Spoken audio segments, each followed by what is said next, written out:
I just lost my husband a few months ago. Hindi pwede so tigalanan kayo kung mga good, happy memories of Corby. I'll just make it fast forward. Ako ang kinamagawaman na apo. Ako ang kinamagawaman ng umangkon sa pamilya na Juanito o Felix Santiago. Cedric and Claudia requested me to say a few words.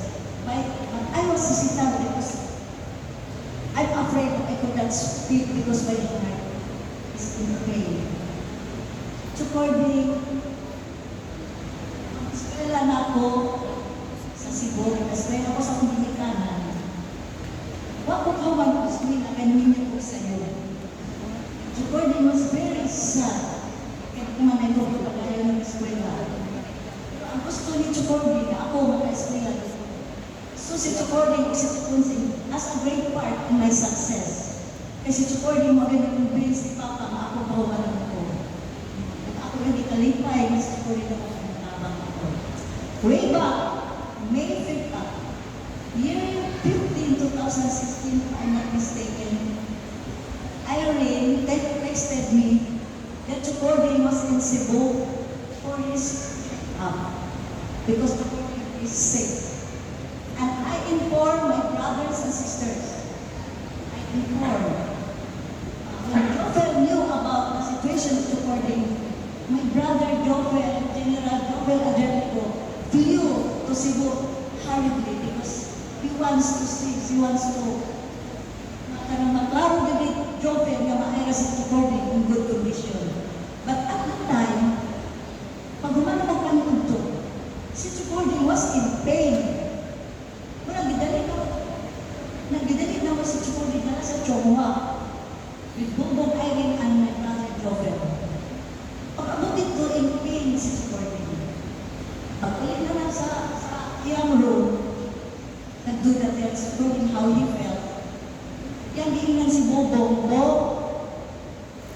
ang dama ang akong Amerikana o ang akong barong.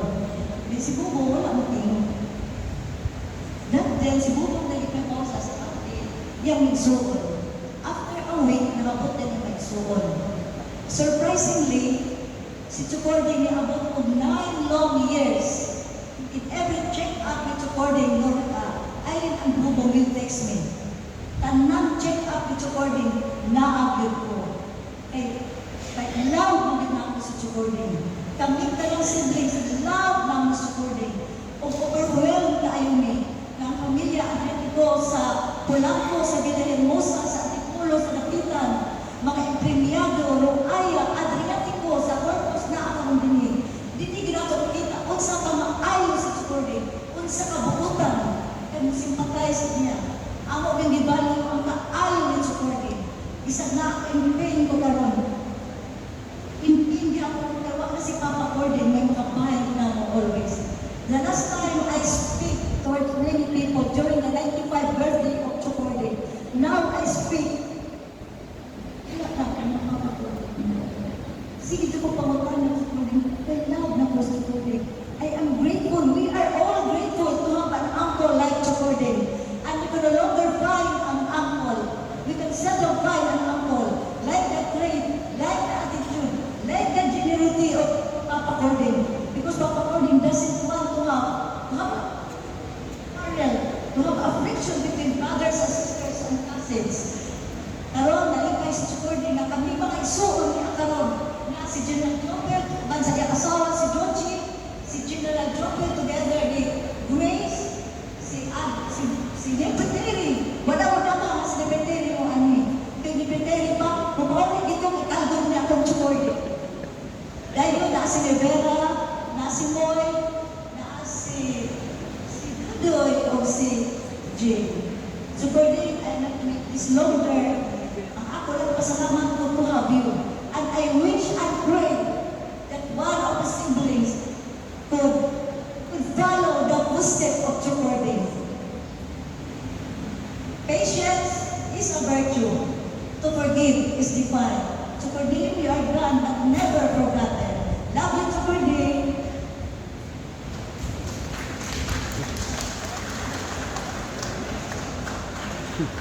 or siya ba siya. Ang katong ikas sa Korean panalubigan na last resolution, kung mahimo maandam to para mahatag kung human sa third speaker. Sa ako nang gingon ka rin namin na itong ikatulong upaabi, pag rin kasal. Pinoy po, pero dito na natawag sa states, sa Marine officers karon. Bibisita din siya ni Daddy sa wala pa kasal. Niya, tanaw po niya na medyo hindi siya sigurado kung ngayon maabot na basdan siya kasal. Pero sa panangingon, Daddy wished her and her husband to be the best of the best of marriage. So sa ngalan sa iyang mga itadaw, akong ihatag ka ninyo si KK. Anak ni siya sa kinamanghuran si Tatix o People Daal.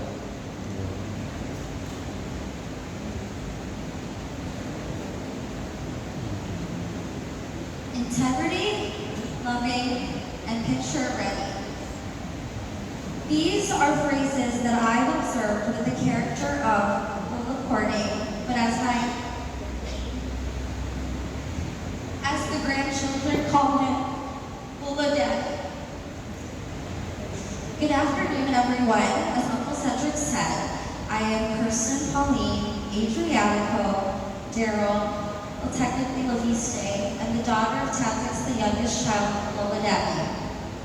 As I was saying, Lola Daddy displays qualities of integrity, loving, and being picture ready.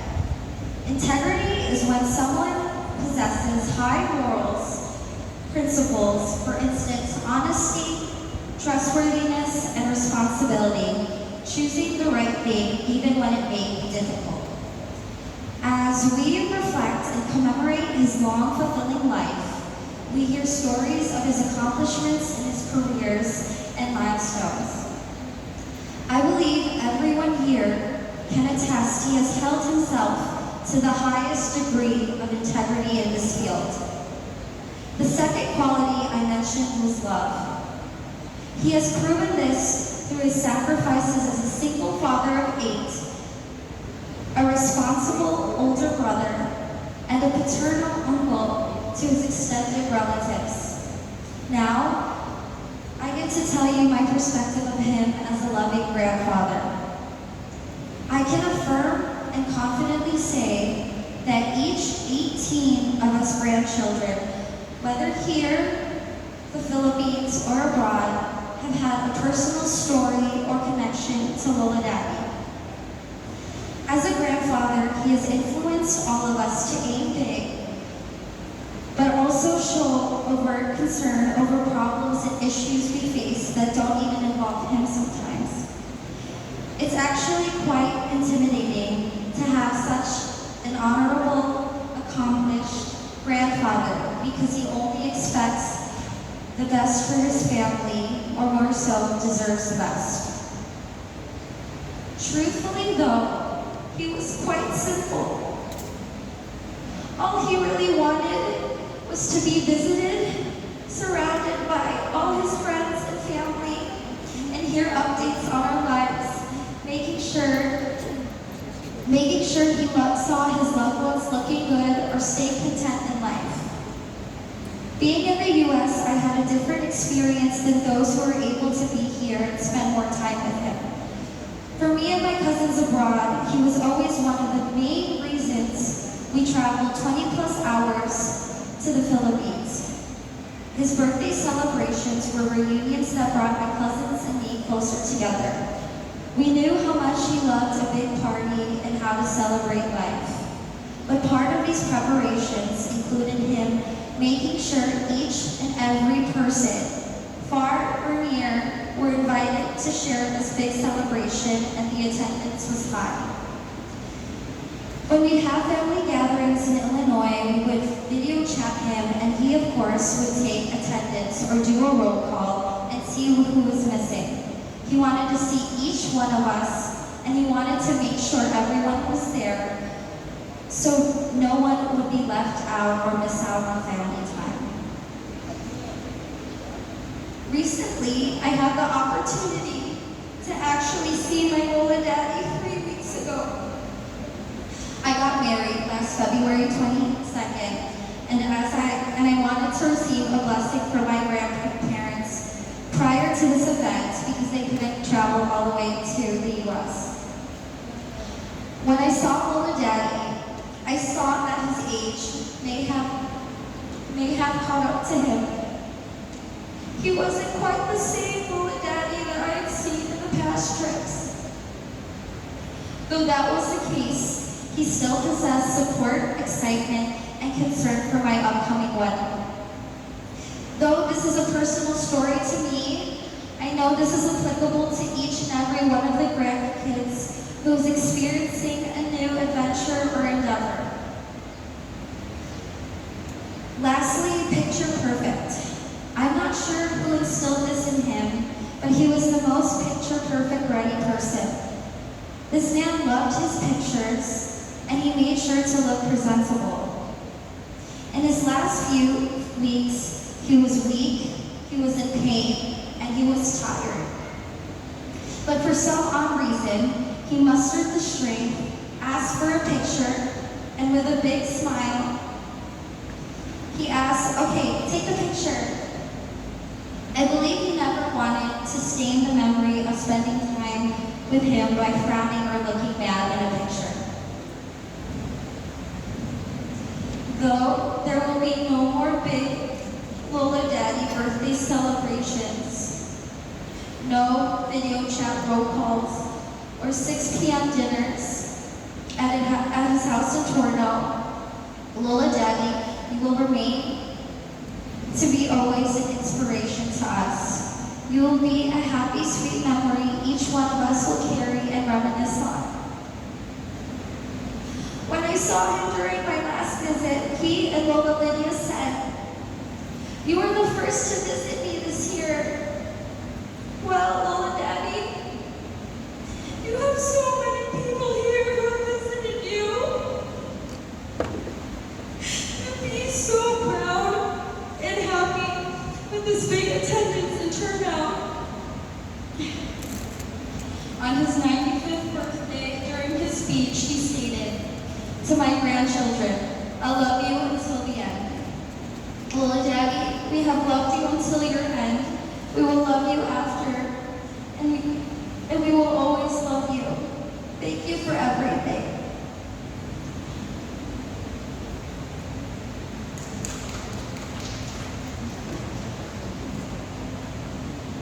Salamat kay Kay. Pasawag karon ang resolution at himo Isang ang panalawigan sa Buwangan ng Korte. Hereby presents resolution number 215, series of 2025, to the bereaved family of the late Concordia Raya. Resolution number 215, series of 2025, expressing Grace Valley's deepest sympathy and sincere condolences to the bereaved family of the late Honorable Concordia Raya Pianco, former Vice Governor of the province of Zamboanga del Norte. Whereas, reflecting on how short and temporary our life here on earth is, the Sangguniang Panlalawigan empathizes with the family now in grief and to take comfort in the words found in Corinthians chapter 5, verse 1, which says, "For we know that when this tent we live in, our body here on earth is torn down, God will have a house in heaven for us to live in, a home He Himself has made, which will last forever. Whereas, survived by His loving and supportive wife, Lydia B. Ortizio, and children, Cynthia, Sid, Cedric, Claude, Argot, Vipatra, Cecil, Constantine, and Rita Christine, the Honorable Concordia Raya Adriatico, former Vice Governor of the province of Zamboanga del Norte, peacefully passed away in the grace of our Lord on one fateful evening of February 16,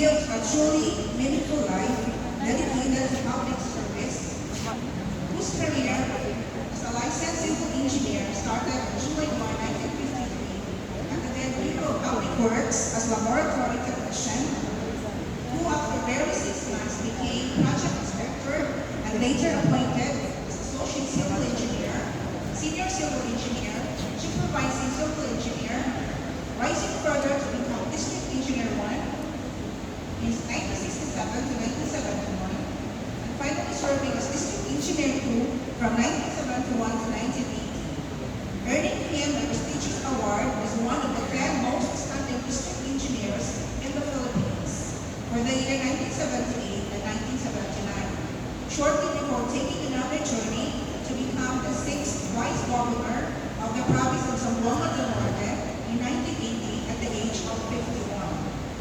Whereas, for somebody who is considered second most powerful figure in the field of politics in the province of Zamboanga del Norte, who had served the province as duly elected Vice Governor in 1980 to 1987, and for another 2 consecutive terms in 1995 to 1998 and 1998 to 2001, the late Honorable Concordio R. Agliatico was a man who preferred to live a simple life, one who never commands to be respected, but will always be revered and highly rewarded for his sincerity, dedication, and his remarkably easy smile, earning him great respect from everyone, especially those who work with him. And under him, the Sangguniang Panlalawigan, whose individual names he took an effort to know personally. Whereas, as the entire province mourns over the loss of one of its former leaders in the province of Zamboanga del Norte, who left behind a legacy of integrity and utmost dedication to public service, the 19th Sanggunian of Zamboanga del Norte likewise shares the grief and immense sorrow felt by the family, friends, relatives, and former constituents of the late Honorable Concordio Loaya Agliatico. Wherefore, premises duly considered and a motion of Honorable Bakri Bichan, unanimously seconded by all members present, it was resolved, as it is hereby resolved, to express with utmost respect and reverence this body's deepest sympathy and sincere condolences to the bereaved family of the late Honorable Concordio Loaya Agliatico, former Vice Governor of the province of Zamboanga del Norte, who has gone home in answer to God's call, as written in Matthew 11:28. Come to me, all of you who are tired, for carrying heavy loads, and I will give you rest. Carried unanimously, I hereby certify to the correctness of the foregoing resolution, signed Vanessa Marisi Balizer Pacho, Secretary to the Sanggunian, certified correct as today's message, Julius Dina Pikit, Vice Governor, Presiding Officer, signed Rosalina G. Alosos, Provincial Governor.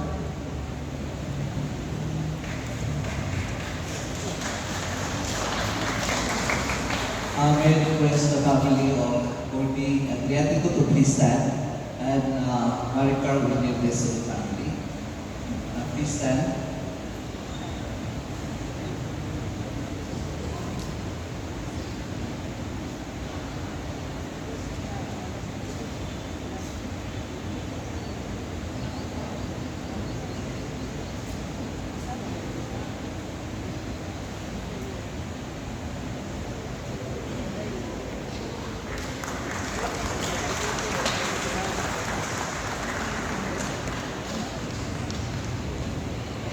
Okay, so ini pa man sa gawas na sa cemetery mo. Matubag ko ang kanyang in behalf sa mga pamilya. Aron di ko kahilangan. Naguna-una ko ni Daddy, uban ni Mami, uban ni Cecil, uban ni Pepoy. Kung sa baba mga parte sa pamilya, yang mga kaila, wala sa langit, lipay na sila. May kaso makahilapon, andal mo na ng tubig. Itong sukat ng bata kami mga ikso, nagtawag ni Daddy o Daddy. Itong, nanak ko yung hangtong ang huna-huna, muna kaulang ko butawag kay Daddy, kaya dato. Yung kung ano, di ba po papa na nagkitawa? Di ba tatay? Kung sabi ko nga, kung minyo ko, kung naman anak, medyo ko patawa kong daddy. Pari ako, di ba kay anak? Ang tun nga na minyo ko, o ang pinuha ka bata, pero sabihan, nagko na sila, ako sa nagipatawa kong daddy, ako. Tungod sa ako ang nasinati, ni daddy sa iyong pagka-daddy. Nobody knew that, but I let them, ihamil ako silang tawag, pinuyod sa si Badji, ang tawag ng daddy. Ako ito pa yung mamutsukan kanya to ni daddy. Aron makahinumdum ko sa iya na buhat, anak ko, sa akong mga igsuon, sa among pamilya. Di na nasa pagka-kano, pagka-dato, kundi sa sense of environment. Dapat mo masulti yung tungod kung pinugod ni daddy, pero duha lang ang utang. Kaya natingala nga nung yabot ko, nakalarga pagbalik sa States, nakabalik pa dahil today. Early February, nuli ko kay medyo apigin na si daddy, pero fighting pagyapon. Bisag gani ako mga anak yung sila dali, ulit yun, bahala kami mag-litin mo. Ulit yun, kay kabalumin sa kung sa importante, si daddy nilang anak na mo, kundi sa ibang mga igsoon. Kung sabi ulit ko, taon-taon yung akong si Tatix, kaya hindi siya katulog dito sa Chicago, nadala ko mga supplies. May una siya balik, isunod ko dahil ko, o bakit sa semana, nakibalo na lang na namatay na si daddy. Ang ako gusto pang-meeting nyo ang pagbiya ng niya. Doon ang utang. Si Tatix, gihag ka niya magdaghan. Hindi mo pa niya, huwag mo tubuhatan natin ako sa una. Nako, gihalog siya. Gihalog siya, huwag mo pimaala ng halog. Higda siya ito sa yanang country. Kunya, o gani, kumanang halog niya, nasa ipanulti, ikay kong masabot, kunya, yan ipatas niya ang kamot, ako na po siya gihalog. Kukot yun, ako ganit mabatid kay init siya dughan. Kunya, siyempre, magilakit ka. Halog, kung halog. Para na ako, timaan sa manang halog. Katawis. Basta dili lang Judas case, Judas's case, or case of Judas, kung tinudaray na halog, na pinundog sa katawis sa inyong relasyon, sa kanindog sa inyong pakikuban. Halog. Timaan sa commitment sa pagkahiusa sa katagusa. Kaya inihalog ni mga tinuray, makalimot ka sa iyong pagkalingon, kung imo mabati ang pakikiusa sa iyong gihalugan. Katangkis sa kinabuhi, pagkahiusa sa iyong gihalug. Kung siguro na ang ibili ni daddy namo, pinaagi ni tatang sa kanagin sa mga kaigsuon. Sa ako mga kaigsuon, uban man ni Tita Lydia. Iyang ipinundog ka namong na siya nalipay. Nakagi sa katawis sa iyong kinabuhi, uban ka namong. Kung nang hinaot ang ining katawis, magpabiling diya ka namong. Ang pag-usap pagkakot sa katawis kung wala yung pagkikusa. Usap mo ito iyang ihalog ko.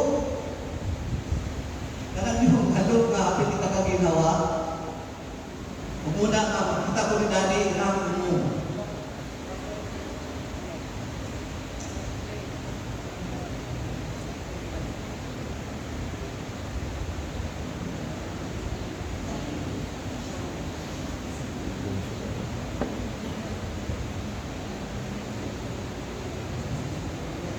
Kailangan ko mahalog niya usap.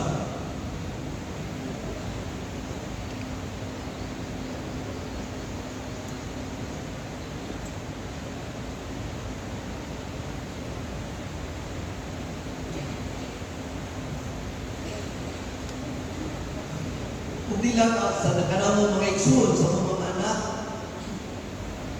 Ang Tita Lydia, ito na itong tanan.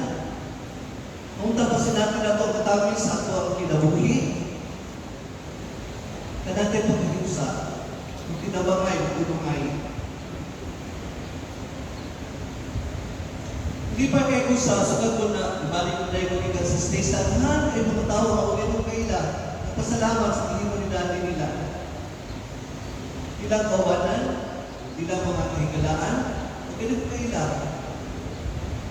O alabay dito, galing punta ka itong gabi, matubang yung mga magbihilya, upamit ng mga ampo,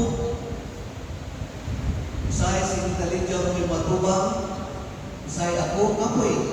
Sige lang, ikanin, pahinunod sila, kagdari.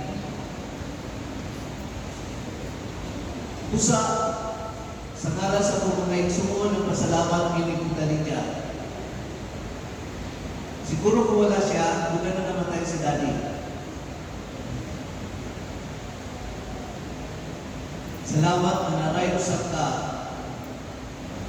Katabak, kauban, uhungit, ulipyo, labi na natin si Daddy, kadaot na. Ingon man sa Opisino family, na nahimong parte sa kinabuhi ni Daddy.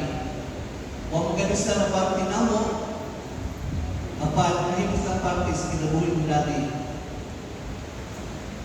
So nagkalay pa ako sa Manila. Kung tugod, usap ni Daddy. Salamat ka ninyo. O kulay muna na di pa yung si Daddy ng ikuman ni Ma'am Sita o ni Nong Musti. Kaya mumuli yung mga suod sa Opisino family dito sa Kalangitan. Kung ganatong tanan, kayo salamat. Amo yung ibatik,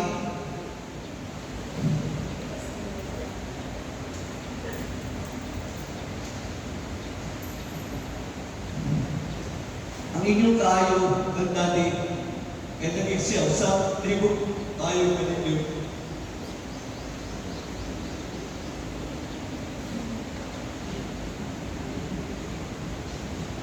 Salamat sa Ginoo sa maayong panahon. Sige kaulan. Salamat sa maayong panahon karon.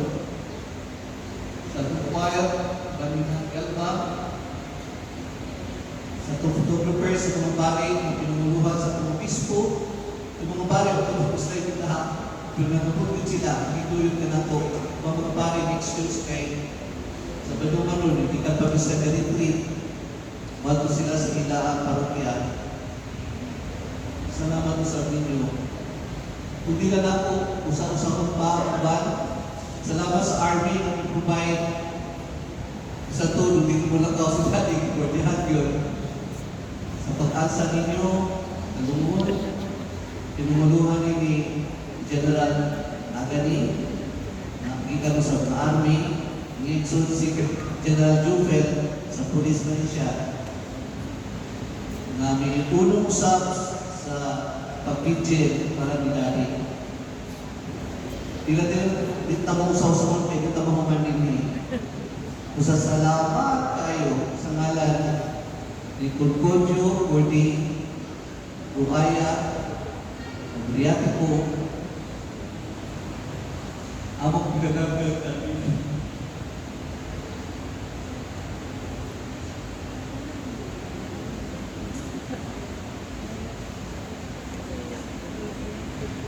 Susunod ini, maglakaw na patog sa Biteryo, ilubog si Daddy Tapat ni Mami dito sa Catholic Cemetery. Salamat. Cecil, ano mo na itigawang ni Daddy si Cecil? O sa katapusang adlaw, sa duto siya kinabuhi, sa buntag lingguman ko nakakalawat siya sa kahuman na Maaw branch kaya alas 10 naman. Ikaw sa iyong favorite vanilla ice cream,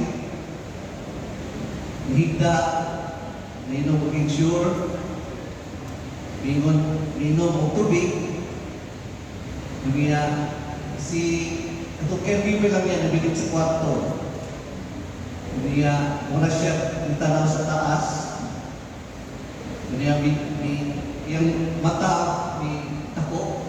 Pero na siya nakita, nagtasa siya tamo. Yung siya ito na po. Ubus niya tamo. Yung kaubat ang caregiver na tinawag niya na Cecil. Siguro kaya nakita si Cecil na ito niya, may gano'n. Pero moto yung katapusan ito. Isunod sa kapitalin sa anak. Nag-upload me, tawag ko nila sa States. So naging mo may prayers, kapitalin sa buhay na putang sa cross with the holy water, we did prayer. And for me, that was really, really a peaceful death. I hope I would have that kind of death. Kaya ito yun ang siguro magsugod ka sa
Oh, lagi.